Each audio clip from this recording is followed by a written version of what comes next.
Recording.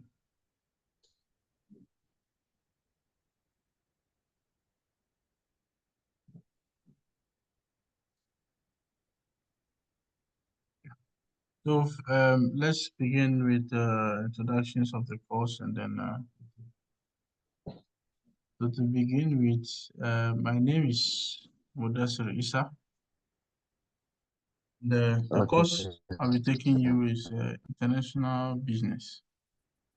I hope I'm correct.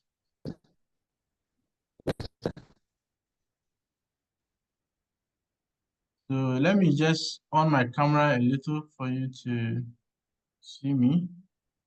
And then I'll off it again for the sake of the internet. So this is me, so that you know that you're talking to a human being, not a robot. Yes, international business is our course. So we're supposed to have a meeting every Sunday, 8 a.m. to 10. So considering, I don't know, should we stick to the 8 or we should follow the 2 p.m.? So the 2 p.m. is fine. Okay, so we'll maintain it that way. Yeah, Yes, sir. Okay. Thank you, sir. you're welcome. So basically, this course is geared towards exploring the complex business environment, okay, and the kind Yes. of challenges and other intricate stuff that businesses will face when trying to operate on a global scale. So generally, throughout the course, we'll be assessing cultural factors. We'll look at what international business is. Why is it important for you to learn it? Then we'll be looking at Yes, sir. other factors like cultural, economical, political, legal, and other stuff around operating globally. So Yes, sir. at the end of the course, you should be able to gather information and data that is needed for international business decision skills, to be able to define key international business terms and concepts. When we say international business, you should be able to tell us what it is. You should also be able to identify how cultural factors play in or affect businesses globally. And we should be able to also discuss the different types of economical, political, and legal systems that impact businesses when they want to go global. We'll be looking at trade theories, policies, we'll be able to discuss international exchange. We'll also should be able to analyze opportunities and risks that are associated with what international business activity. So once a business decides to operate internationally, what are the risks they involve or associated with it? We'll be using a book, and the title of the book is International Business. We'll use actually I'll be using the 17th edition, but I will share with you the book, the PDF version of the book that I have is 16th. But my slides and whatever will be prepared based on the 17th edition. But basically they are the Okay, sir. same, not so much difference. The book is written Okay. by Daniels. Yeah, I think three authors. Yeah. So I'll share with you that book, and that will be your guide for further reading. Yes. Okay, sir. The grading criteria, we have 30% or 30% of the marks will go for assessments, class-based assessment, mid-term, and then individual assessments. That's your participation, how Yeah. you participate, yeah, in our discussions. And then your Yeah. final exam will also take 70%. So the whole thing will be 100%. Okay, This sir. is my course outline. I think based on this course, we're supposed to have like 10 sessions, Yes, but sir. I don't think the timetable will reach that, right? Um, I think we are supposed to yes. just meet like 5 times, and that will be the end of your session also. Yes, sir. Yeah. So we'll try our best to see what we can cover. Sometimes I may try and cover two of the topics, sometimes two. We'll just cover one. But I'll make Okay. sure that at the end of the day, the exam questions I'll set will be based on what I've taught you. I will not go beyond what I didn't teach. Okay, sir. But this will be shared with you as a guide so that you yourself, once you have the textbook, you can read further. Even if you didn't cover it, you can also read further to deepen your understanding. So Yes, sir. today, basically, we are going to look at Introduction to International Business and Globalization. Yes, This sir. will be our focus for today. And All right. yeah, so the whole course will be just be doing things like we'll just be having lecture sessions and then maybe discussions. I'll give you an assignment to, I think, somewhere along the line, maybe in the middle, O- Okay, yes, so sir. that you will do and submit to me. And yeah, then you write the exam. Okay, Yes, sir. so that is that for my course outline. So I'll share this with you on WhatsApp after the course. All right, sir. Now let's move to, yes, so this is the book. This is a book we are going to be using, International Business Environments and Operations, 10th edition by John Daniels, Lee Radibog, and Daniel Sullivan. So this book has everything we'll be talking about, everything. Yeah. I'll share it with you on WhatsApp as All right, sir. well. Let's move to this class.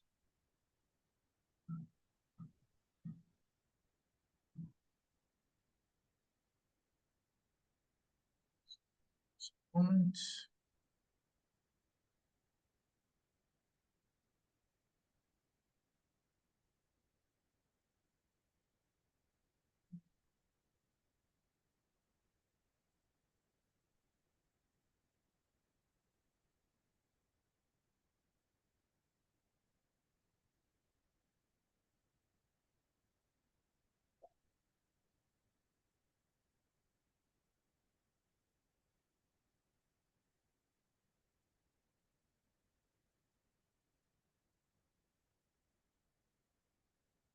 Okay, please, can you tell me what you are seeing?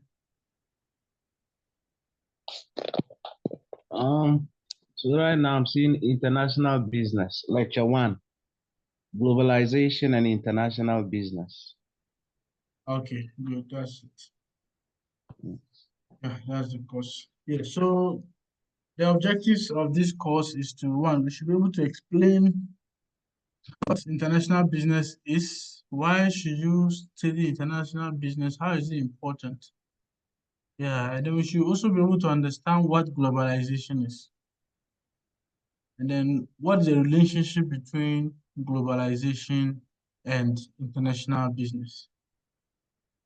We should also be able to understand the forces that drive globalization and international business. So wherever I say IB, I'm basically meaning international business.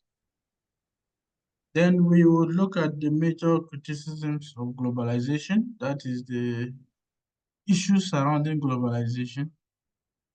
Also assess the,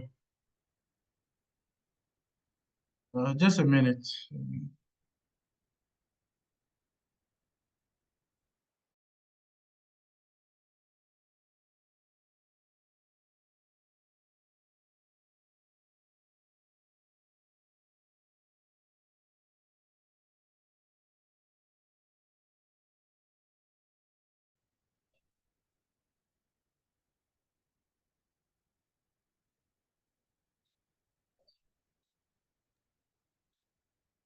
Yeah, hello?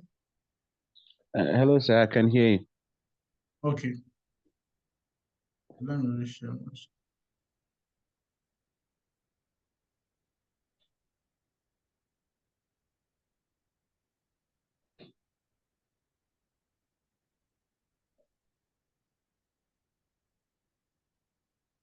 Yeah, is the screen visible? Yes, sir. I can see. Okay. So I was basically saying, yeah, we also assess why companies seek to engage in international business operations, we also look at the different operational modes, okay, for companies or modes that companies use to operate or to conduct international business.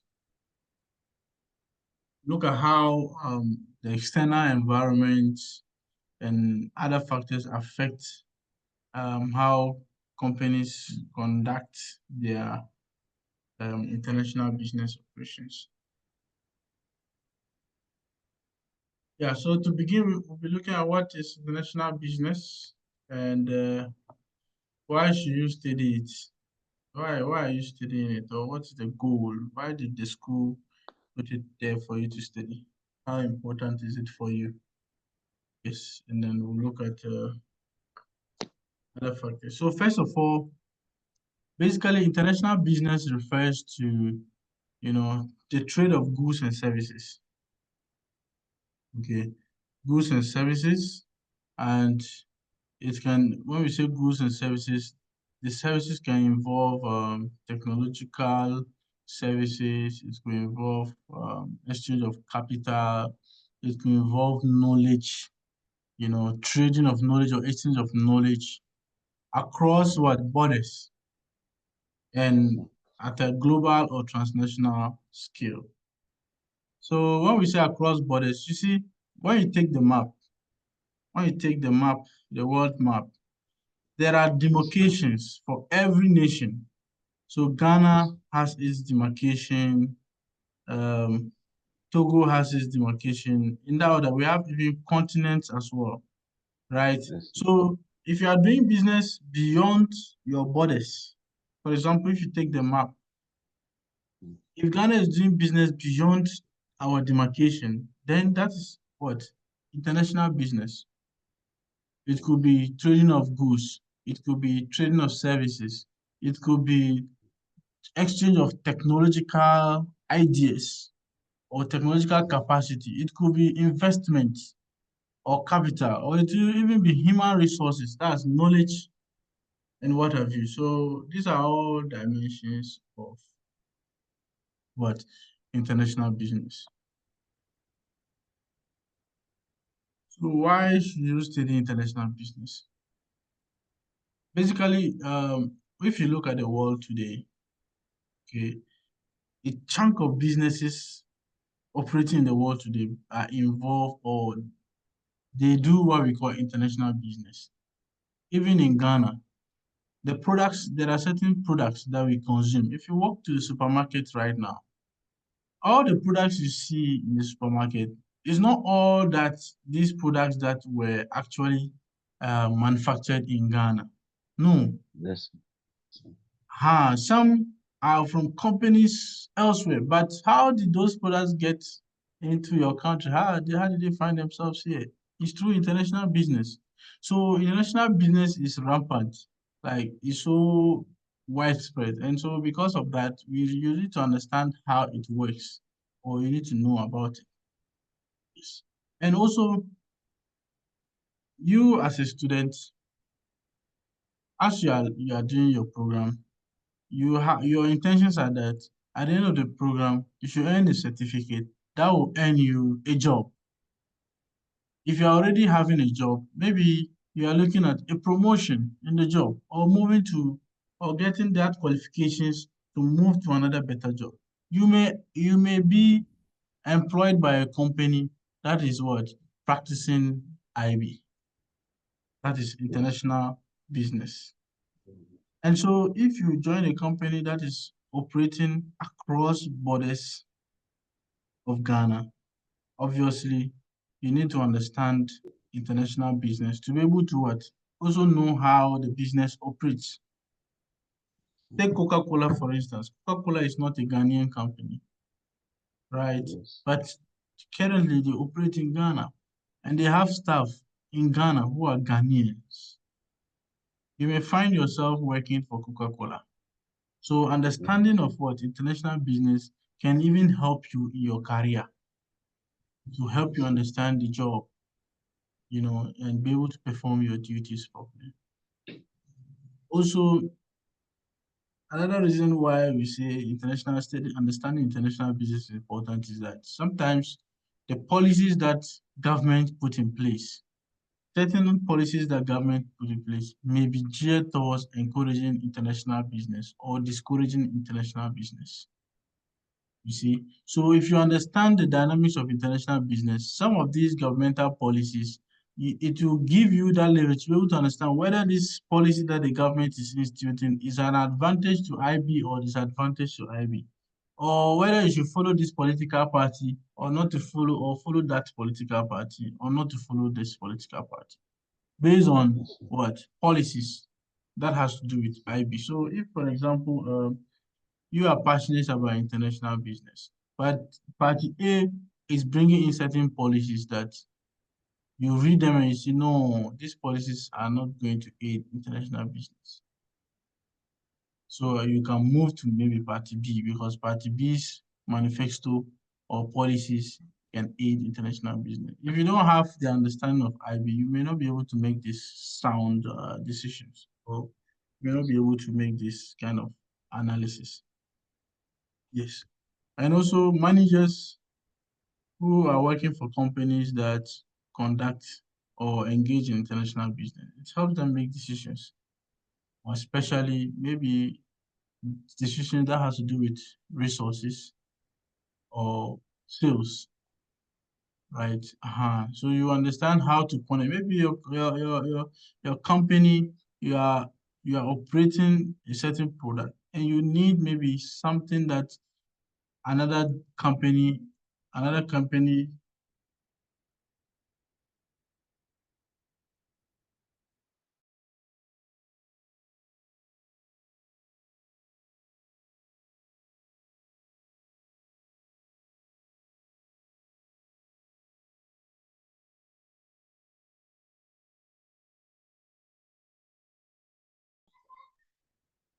Okay, I'm back again. Yes, sir. Yeah, so that's sorry for that.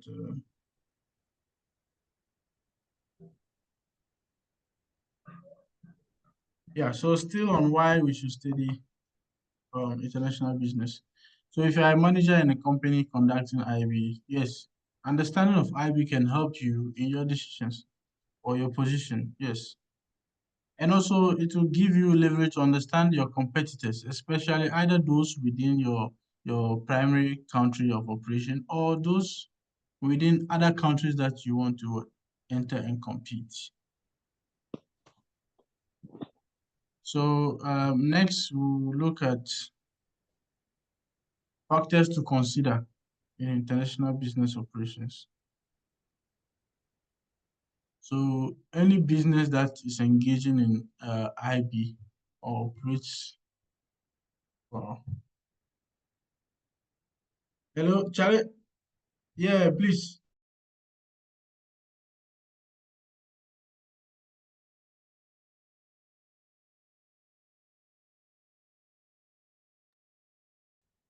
Yes. So there are certain factors that affect businesses that So operate. I have a question. Okay, go ahead. So where I come from, Bongo is actually there's this village called Namon where the university is located. Mm-hmm, It says a border with Burkina. yes. So we have people who travel from where I come from, Bongo here to the neighboring town. The Mm-hmm. neighboring Burkina town is called Yellow. They go to Yellow. sell bread, flour, Mm-hmm. uh, guinea fowls, some Yes. livestock, Mm-hmm, and mm-hmm, even mm-hmm. food stuff. Okay. Will that qualify as international business? Yeah, that also qualifies as international business because once they are trading across borders, it Yes. qualifies as international business. And even I'm sure they have to use at some points they use currencies, maybe the safer or something. Yes. Yes. Yes. Yes, that's international business. It also qualifies as that, even though it's a very basic form of international business, but we can categorize it as international business as Okay, sir. well. Yes. So we are basically saying that there are several factors that will affect the company's operations, its international business operations. And these factors are two. There are two. So from my diagram here, you can see that we have the operating environment on the left hand side, that's the green depiction, and then the blue depiction, which are the actual operations. So your operations and your operating environment, there are factors under your operations. And for your operations, the factors are your objectives, and then what strategy you want to develop to achieve your objectives. So one, every company exists or every business has a goal, okay, why they are operating. So a company's objectives can be maybe sales expansion, like the example you are giving. Maybe your people move from Namor into Burkina, maybe to conduct sales, maybe to sell more. Maybe they have some Yes, products that um, they think there are some buyers that are in Burkina, okay, that yes, need their product. So they take the product across to go and sell to them. In that case, they want to expand their sales to make more sales. Or yes, resource acquisition. Maybe there is some products in Burkina that they also need to come and do business in Ghana. Okay, so they go to Burkina, cross the border, and go and buy those products. Those products can be maybe some raw materials, or they could be actual products they want to bring and sell. So that's also resource acquisition. Or risk reduction. Maybe considering certain factors in Ghana, if they move to another country to operate, the risk to operate there is much lesser than operating in their primary country. So your operations as a business, okay, in international business, one can be influenced by your objectives, what you seek to achieve, what you want as a business. And then also your strategy. The strategy basically are means you develop, okay, to achieve these objectives. And you can see from the diagram we have our figure here, the modes we have merchandise exports and imports, service exports and imports, investments, marketing, manufacturing and supply chain management, accounting and finance, human resources, okay, choice of countries, organizations and control mechanisms, right? So the strategy is basically just a way so two things, your operations and your strategy. And your operations and your strategy is also influenced by the operating environment. That's the green area here. Your institutional and physical factors, and also competitive factors. Institutional and physical factors has to do with maybe geographical factors, cultural factors, political policies, and legal practices, and other economic forces. They can push you to reshape your strategy or your what objectives and how you conduct your business. So a business can be operating locally in Ghana, but at some point, certain policies might push them to go outside Ghana to go and conduct their business. You get it? yes, For sir. example, countries like Dubai. Yes, Dubai, sir. they have certain policies they are putting in place that attract people to come and invest in the country. One, paying of tax free. You come and Mhm. invest, you are conducting business, they are not charging you tax. So let's say I'm in Ghana here and I'm doing my business in Ghana and I'm paying huge taxes. because of the government's The tax policy. costs. Okay. And I feel like I have the resources to move and also go and conduct, or that business is needed in Dubai too. And I'll go to Dubai to operate and I will not be paying taxes too.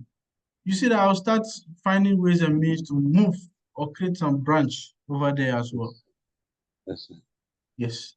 So that is how you say that these factors can also influence your operation objectives and strategy. Even not only the institutional and physical factors, but also competitive factors can also cause you to do that. Competition in the market that you are in can also cause you to do that, right? Yes. Maybe you are operating in Ghana, you have several competitors, and then there is a virgin market in another country with less competition. You start moving there, right? Yes. Or your competitor is taking certain international steps, and you feel like if you don't also do something, they will outweigh you in the competition. So that can also push you to do that. So basically, these are what we call the factors that influence international business operations in a business. So they are basically two: your operations and then your operating environment. They are interlinked and they influence each other. That's why you see the arrow, the green arrow goes into the blue arrow, and the blue arrow also goes into the what? The green arrow, and the green arrow also goes into the blue arrow as well. So they are interlinked, and you just So, need yeah. sorry, sir. I was going to ask. So all the factors you mentioned Mm-hmm. can be found in the operating environments and the operations as well, sir. Or okay, some are they cut across some. Yes, Uh, they cut across. yes, So in the operating environments, the factors are two: okay, institutional and physical factors, okay, and sir. what? Competitive factors. Okay, sir. Okay. Yes, sir. And in the operations environment, that's the blue area, the Yes, factors sir. are also to objectives and strategy. Okay, sir. Yes. So institutional and physical factors can influence your objectives, can change your objectives, and also similarly, your objectives too can also what? Be shaped or changed by institutional and physical factors. Basically, that's what we mean. Like they can influence each other. Yes, sir. Yes.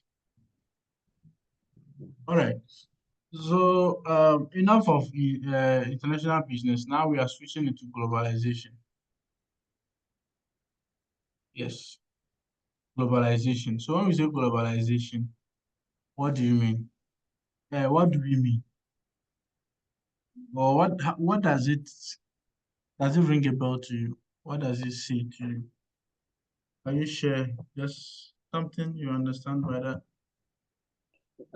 So when I hear the word global or globalization, the word that comes to mind is a globe, the world. Mm-hmm.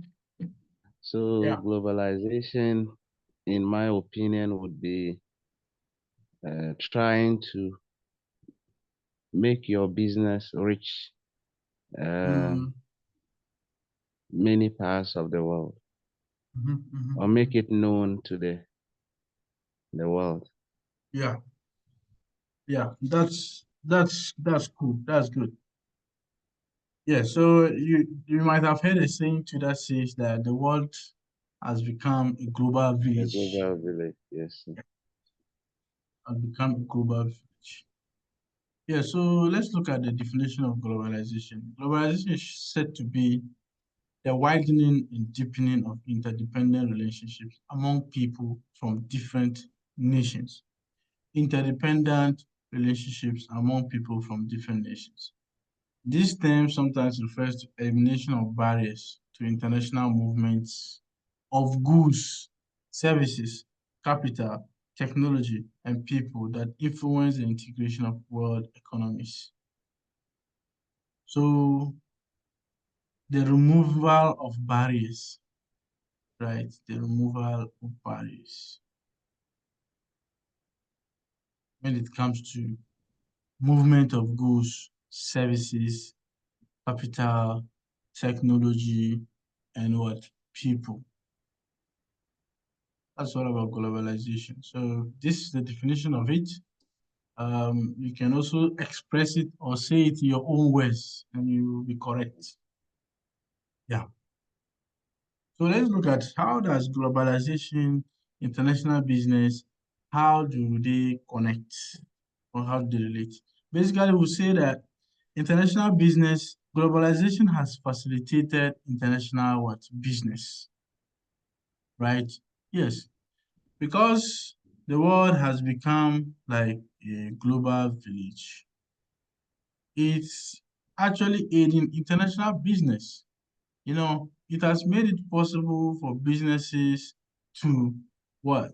To leverage or on each other's expertise. Countries can leverage on each other's expertise to develop something.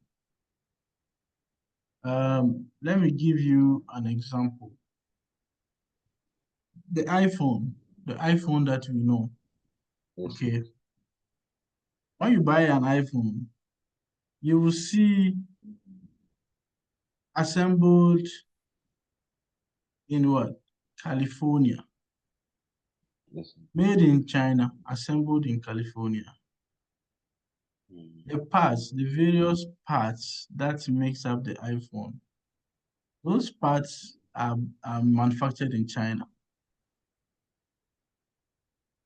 Okay. And the parts are then shipped to Apple headquarters in California and now assembled together as iPhone. And then we get the product as iPhone. But when you see iPhone, it doesn't even tell you it's a Chinese product. Your mind doesn't even go that it is a Chinese product too as well. That's not the case. Because Apple is an American company, right?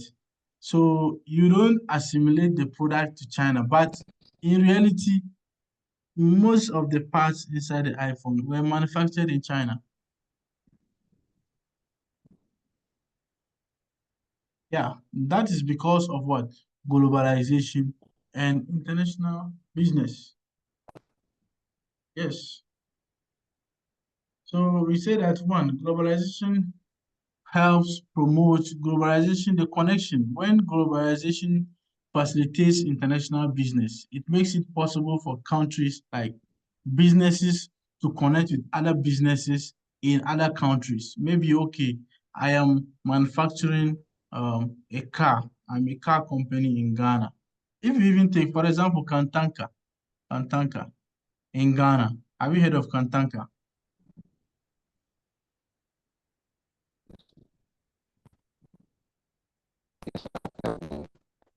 See, some of cars. Good. There's Kantanka, a man who lives right in our house. He has the pickup truck. The can pickup is, yes. good.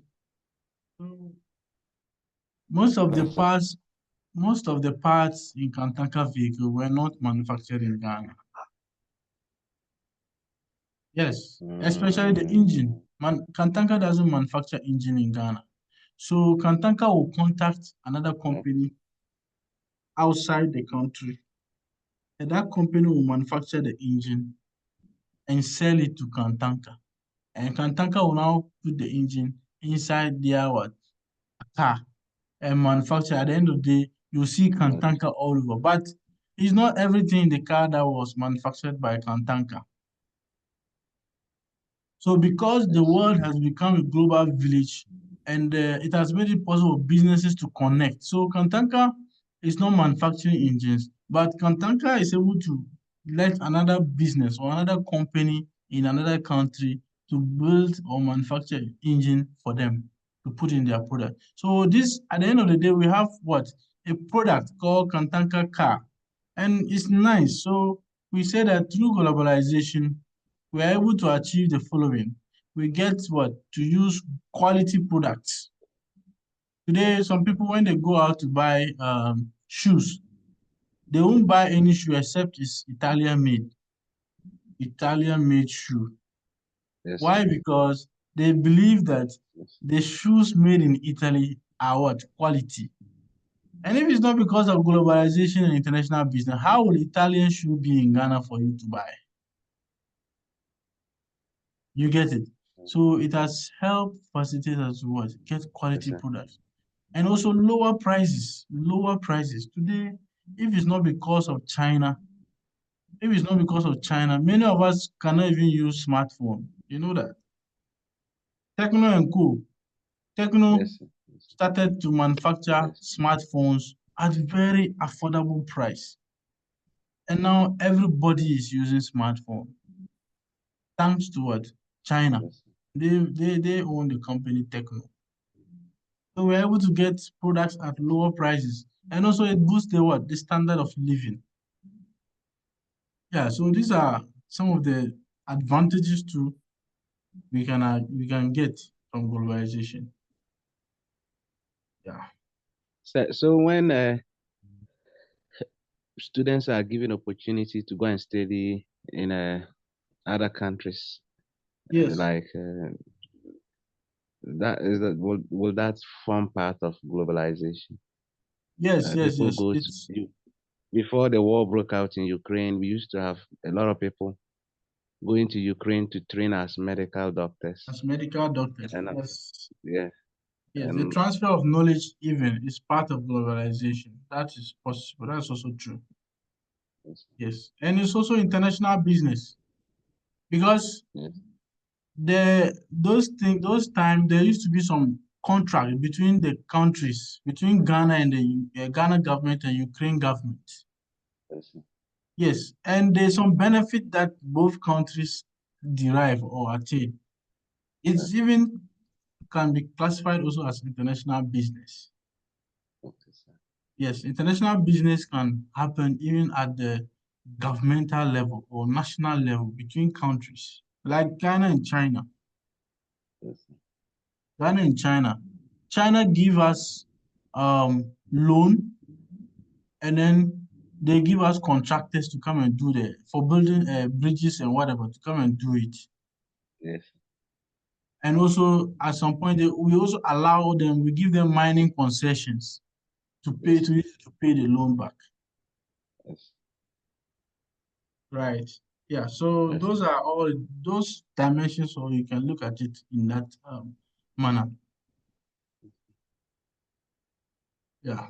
So globalization has been driven by several forces and has been growing.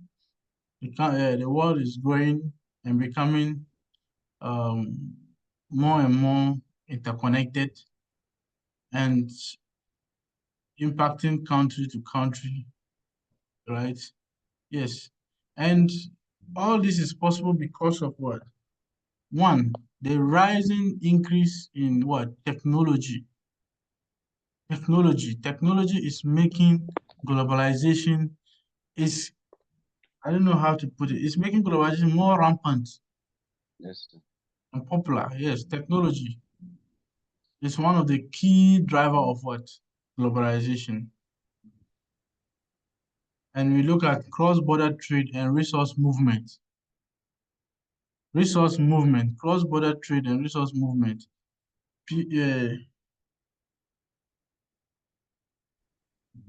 Just a moment. Okay, sir.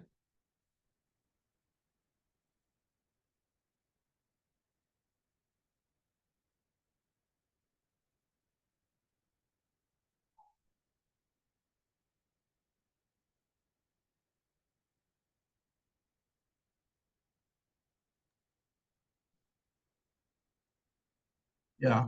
So cross-border trade and resource movement, services that support international business, growth in consumer pressure. So even we consumers, we are one of the facilitators of globalization. Consumer pressure.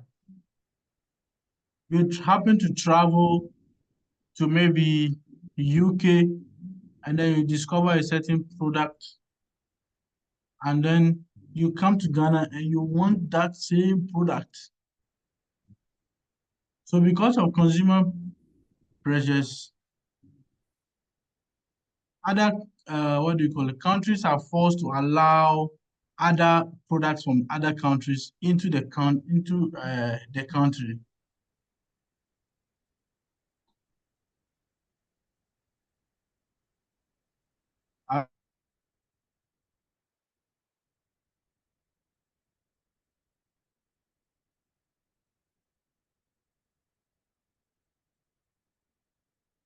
Uh, give me 1 minute and let me answer this call. Okay, sir.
All right, I'm back again. Yes, sir. Yes, so these are all the factors that actually lead to, or we say, they they facilitate globalization. So just move to the next slide. So um, even though we have been talking about several benefits, okay, or good things about globalization, but there are also criticisms about globalization. It also comes with its own problems, right? And one of the criticisms is that it's usually is a threat to national sovereignty. Because of globalization, certain countries tend to lose their unique cultural, you understand, or some kind of power. They lose Yes, that kind of value they have as a country. And you can give me examples. Because of globalization, certain things is happening even in Ghana that used to be alien to us. yes, sir. Yes, sir. Yes. So it's a threat to Yes, national sovereignty. That will argue that no, globalization, even though there's several benefits, but it is also what causing issues. Yes. And yes, today we have kids that are growing and then they are acting like they are Americans. They are adapting some yes, people's what do you yes, call it? Values. Meanwhile, yes, at the expense of their own values. yes, Environmental stress. Yes, because of globalization, um, certain businesses will crouch into your country and conduct certain business activities that can affect your environment. yes. Like the mining sector, for example. Yes, like what is happening today. The Chinese people, when in their own country, they are not degrading the environment, but they come to our country and what? Degrade our environment. Yes, Because because of globalization, we have opened our borders, you yes, know, to external businesses. Yes, so that has also lead to issues. And also, there are certain countries that have complained that foreigners have come to their land to take all the jobs. yes, Yes, to take all the jobs. And so the main indigenous suffering, growing income inequality, personal stress. The indigenous themselves are complaining that they don't get work to do, but foreigners have come and taken all the works. yes. Yes, and this is possible because of globalization.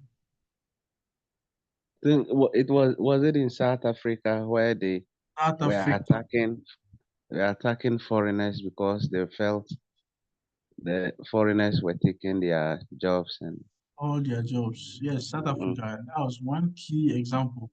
South Africa, that happened. Yeah. So that is one of the main challenges to of globalization. So let's see why companies engage in globalization. Simple. countries that are more conservative and let's say they don't believe in the democracy that we believe in Yeah. and they have a pure monarchy like Libya used to have, like Saudi Arabia has, Yes. and Yes. and they have the country is peaceful, everybody is happy, Mm-hmm. and then Western powers and Western government will be pushing that they should start also maybe having elections and changing Yeah. leaders, Governments. Yes. and then before you know it, Mm-hmm. maybe there are wars and crises here and there. Yeah. Yes. In fact, that goes to also battle part of the criticisms of globalization, right? And I believe that most of these countries who are also conservative is because they want to what? They don't want some of these criticisms that we have mentioned to happen to them. For example, Saudi, for Mm, example, okay, they have high regard for Islamic values.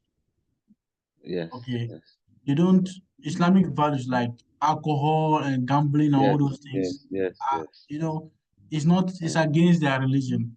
yes, So they know that if they open up so much to that globalization, then yes, definitely gradually they are going to lose those values. Their yes. children will start doing things that are contrary to their religion. So It's that even is beginning why, to happen. yes, Yes, yes, it's mm, going to happen. The West keep pushing, yes, West keep pushing. And you see, nowadays too, you find some people, children, the children leave Saudi, go to America, go and study, and then they learn yes, the life and they come back to Saudi and then they are putting pressure, yes. want to live the way they live in the US. Yeah, so all these things are the dimensions of globalization. And we are saying that companies engage in international business because either they want to expand their sales because of resource positions. Maybe they may get lower labor, cheap labor in some countries than in other countries. Like how Apple, California is outsourcing the manufacturing of the Apple, their parts in China. It's because if you go to China, labor is cheap in China. I hope you're aware. No, sir. Labor is very cheap in China. And Wow. Okay. yes, their population is is too huge. Over a Yes, billion. yes, over a Yes. billion. So because of that, labor is cheap. Mm, Ah. So you get people to work for you no matter the number of people you want and very cheap labor. So companies will move their manufacturing factories into China so that they will get Mm, labor to manufacture their parts and whatever and then bring it. So that's why China actually, that's why Apple actually makes their parts in China. okay. So that falls under resource acquisition. Yes. I will also say we also have the factor of risk reduction, right? Yes, which can come in several forms. Uh, yes, either in the form of taxes, in the form of you know, any risk that you may likely to avert when you move to other countries.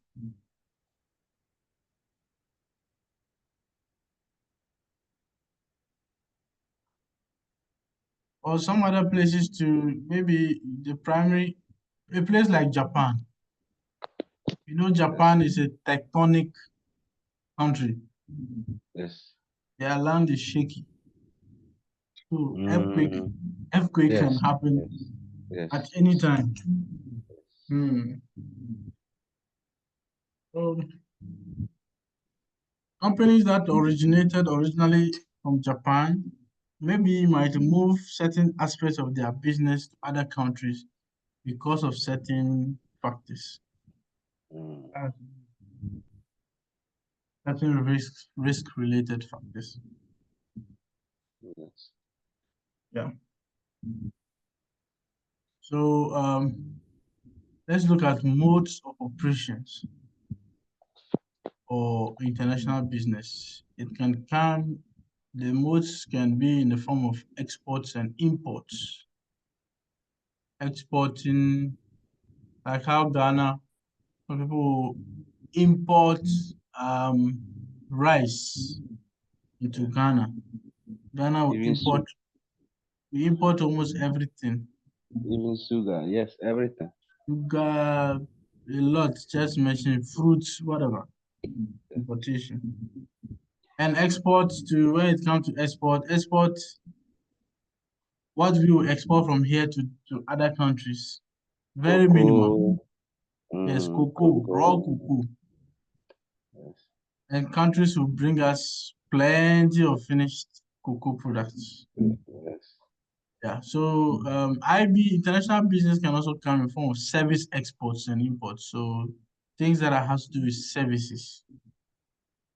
I think at some points, Ghana used to even export electricity to Togo and I think Burkina. Nigeria. Burkina Burkina. to right.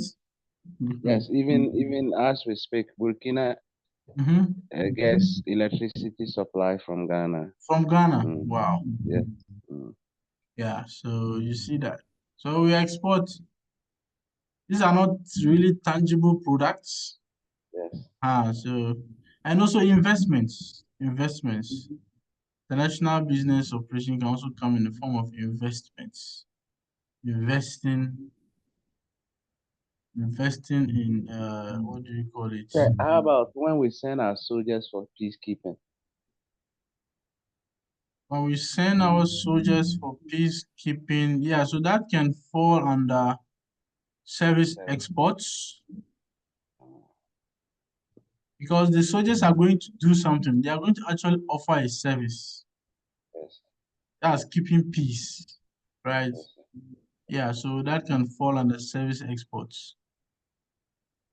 And we have investments that can come in the form of foreign direct investments, FDI.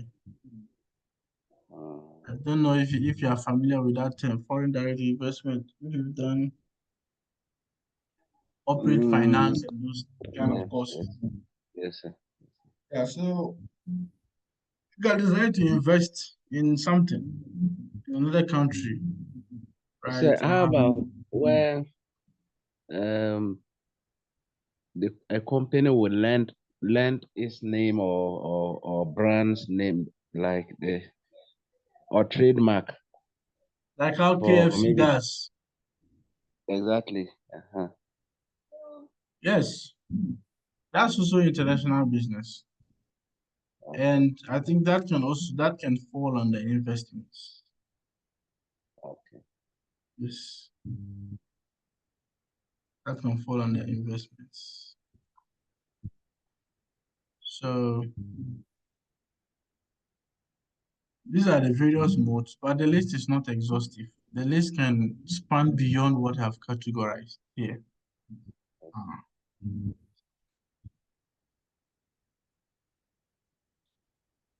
okay, so let's look at types of um, international business organizations.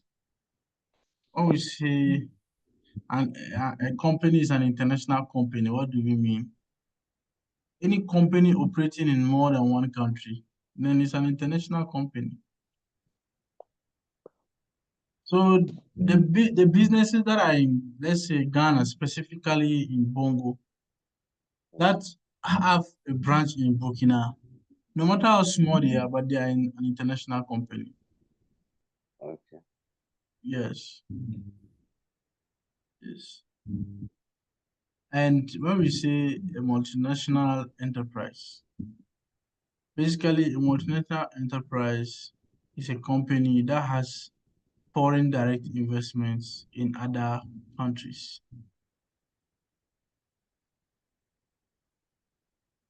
right? Multinational enterprise. If you have an investment, direct investment, so it's not like you have established your own business, like the same business there, but you have Yeah. invested maybe some funds We that you have have shares. invested in another something in another country. They will call you a multinational enterprise, and it's the same as transnational company. These two are the same. Uh,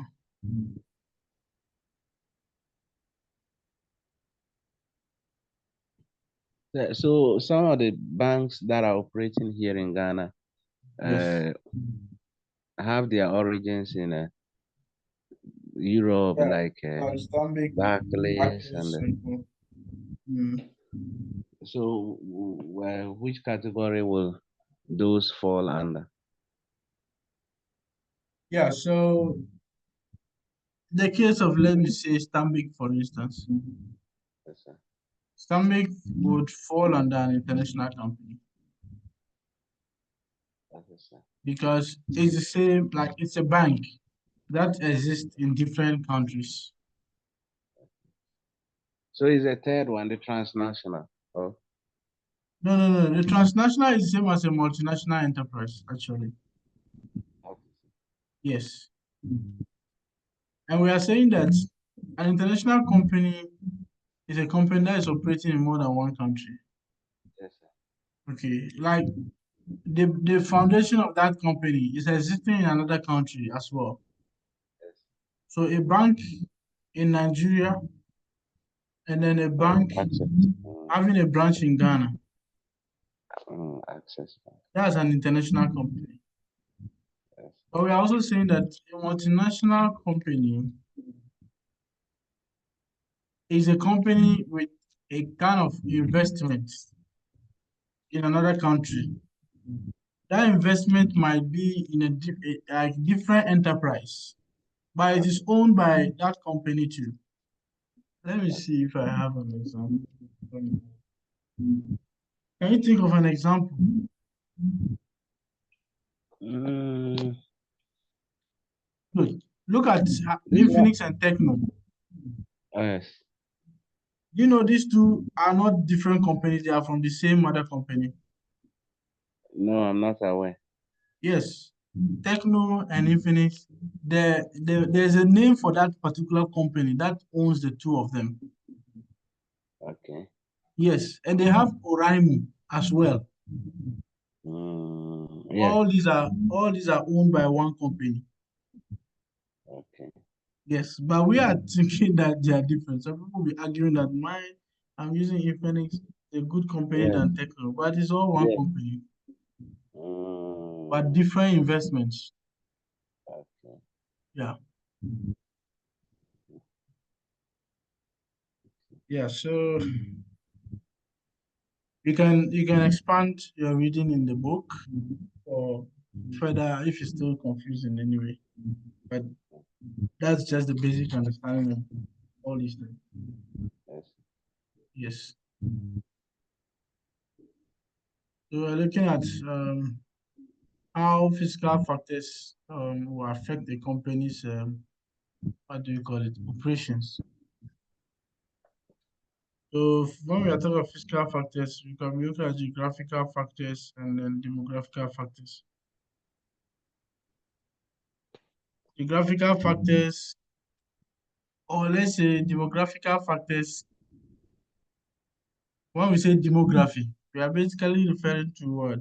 People, People, the culture, and yes, culture, and those related stuff. So demographical factors can influence the personnel you will have in terms of your labor and what have you, yes, right? yes, Yeah, so if you are moving, you are shifting to operate in another country, you need to make sure that the the manager you'll be employing has what in-depth knowledge about the the geographical and demographical settings of that country. okay, You get it? Yes. yes, Well, if you don't understand these two factors, you will find it difficult to navigate the business environment because they are very, very key. So even let's say you are operating a pineapple juice factory and you want to move to a country, and that country, the soil there cannot grow pineapples, mm, right? The soil cannot grow pineapples. So how are you going to manufacture the pineapples there? mm, You may have to analyze things. Means maybe you may have to outsource the pineapple from a different what country whose mm, um, geographical resources can aid you what grow the pineapples you need. yes, So all these dynamics they actually play a lot. They actually play, right? Uh, some countries like Japan that I was talking about, if you are going to do business in Japan, you should be prepared for natural disasters yes. or certain climate conditions. And some of the Arabian countries where it hardly rains. Desert If you are, areas, yes, good. Yes, you need to be mm, mindful of that too. Yes. So we also have institutional factors, political policies, legal policies, behavioral factors, economic forces. Now, the betting companies are in Ghana operating, and all of a sudden, the president says that we are going to task the mm, consumers of betting services. If we are not careful, it will affect the patronage of it. yes, Is that not possible? very possible, sir. Yes. So those are kind of legal or political policies that can affect your business, your operations abroad. So as you are going into another country to operate, you should know that there are these factors in play and know how you are going to maneuver it. Okay. So all these factors they come in several So I dimensions. have a, so I have a question. Yes. So, someone who has ever traveled to India Mm-hmm. once told me that in certain parts of India they do not eat beef.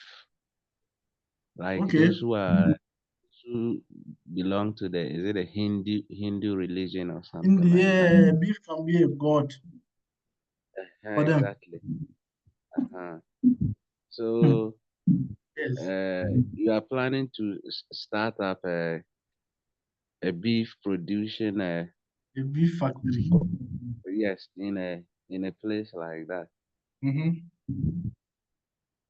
So, will that fall under so the question now is, will that be under the institutional or the Okay. what? Mm, Yeah, whether institutional or physical, right? yes, Yeah, this will be institutional and specifically behavioral factors. The behaviors of the people in the yes, place where you're coming to establish your business there, their values, their norms. yes. Yeah, it will fall under institutional factors. Mm, So obviously, nobody's gonna buy the beef, and you may even face legal issues too. of course, yes, Yes, yes. yeah. So I think it will fall under the behavioral factors. Yeah, so it's good. You're asking these questions in exams. Once questions like this pop up, you can give examples to make your answers very rich and yeah, and connectable. So let's look at other factors to which we term as the competitive factors. Competitive factors. Specific competitive product strategy, company resources and experience, and competitors faced in what? The market. So all these things can also actually influence. So maybe competition can come from your products, product differentiation strategies. You are in the same, or you are coming to a country, there's already an existing company offering similar. How are you going to differentiate your product from theirs? What little thing are you going to add to your own to make yours competitive than the existing ones? That's what we call product differentiation. Or how are you going to offer your product at high quality and at a cheaper price than your competitors? Mm, Maybe you look at maybe you can get some raw materials somewhere at a cheaper price. And once your raw materials, those are your inputs. Once you get the inputs at a lesser price, you can obviously produce also at a what? Less price. Is that not true? very true, sir. Yes. So that's why certain companies you have to invest in research. Certain companies invest in research before they move to that country. They already send some team of researchers research all these dynamics.